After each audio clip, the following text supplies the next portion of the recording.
Hey, welcome back and welcome to the new review. Next gonna be It Takes Two. In It Takes Two you find the kind of common red toolbox that might be sitting in your garage or your parents' garage. It's one of the best boss battles I ever played. In the level leading up to this, co-op protagonist Cody and May learn to chuck nails and wield a hammerhead, respectively.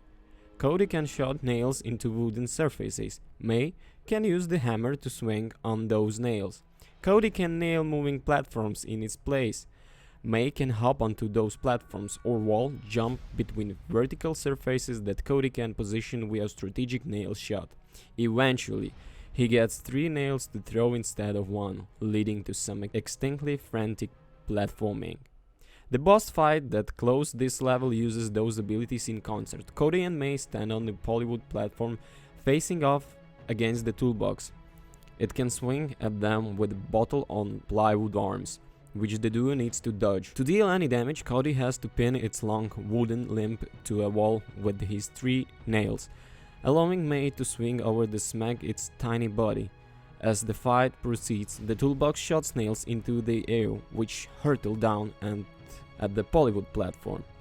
A platform which gradually shrinks as toolbox uses a handsaw to whittle it down to a noob with strategic cuts. The whole arc is a virtuosic showcase of what this game does so well. Like developer Hazelight previous game A Way Out, It Takes Two can only be played in co-op, online or local, and success requires teamwork.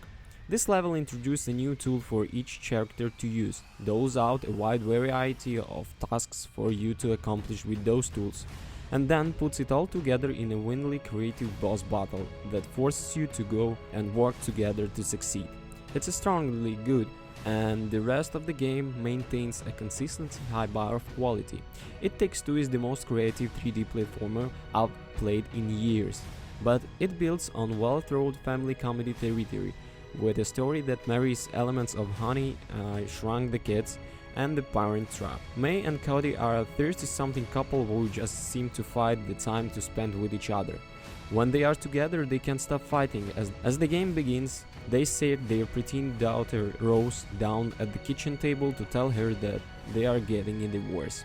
Rose is understandably upset. She goes to her room, where she pulls out a pair of dolls, one made of clay, which looks like a Cody, and one cake from wood, which resembles May. She cries, and when the tears land on the dolls, the ill-defined kit of magic that animates movies like Freaky Friday and 17 Again springs into the action, transforming the flesh and blood May and Cody into their doll doppelgangers. Their quest to return to their bodies takes them on a journey of personal growth, a story that mostly succeeds.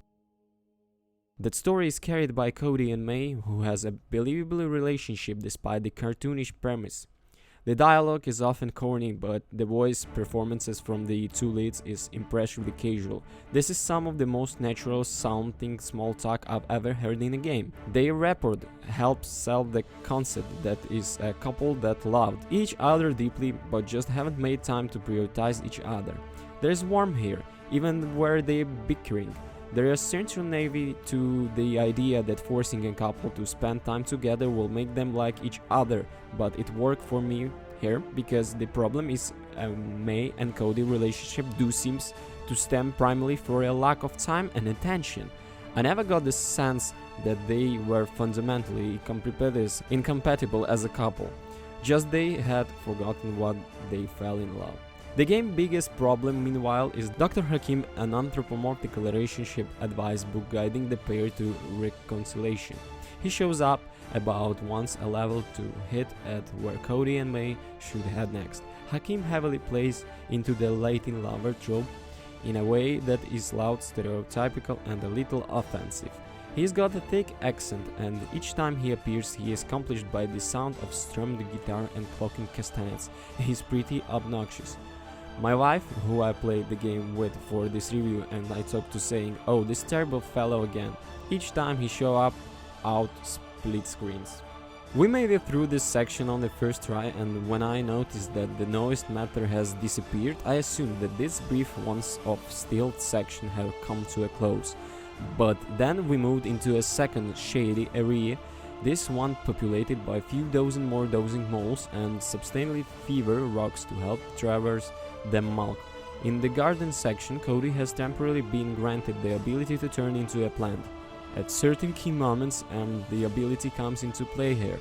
I'm morphed into a moss, moving in time with the maze movements, providing a rolling carpet of greenery to muffle her footsteps as we snuck past the moles. Eventually, we made it to the other side and the coast seemed clear, but then we heard the sound of the stamping mode in the distance, and then the split-screen camera in front of us forming a Crash Bandicoot-style run at the camera chase scene. As the chase scratched on, the camera shifted perspectives multiple times, introducing new challenges each time. We escaped down a pit and found another mole who started by own appearance, fell its own back, blocking our path downward.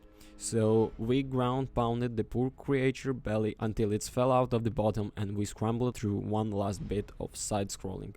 At the end we found a pair of frogs, saddled up, and hope on the next challenge. It's impressive stuff. It Takes Two is the best 3D platformer I've ever played since Mario Odyssey, and like that game, it has a flair for variety. You may ride a frog or a fly, a plane with the wings made from Cody Boxster hack, and slash through a Diablo-style castle. Despite the downright wild amount of things to do, It Takes Two managed to handle every mechanic well. This is the second release from the Hazelight.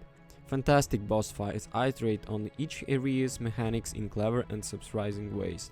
Strong performances from the lead actors help overcome some corny dialogue and make the characters impressively believable. The bad, Dr. Hakim is an incredibly obnoxious take on the Latin lower trope.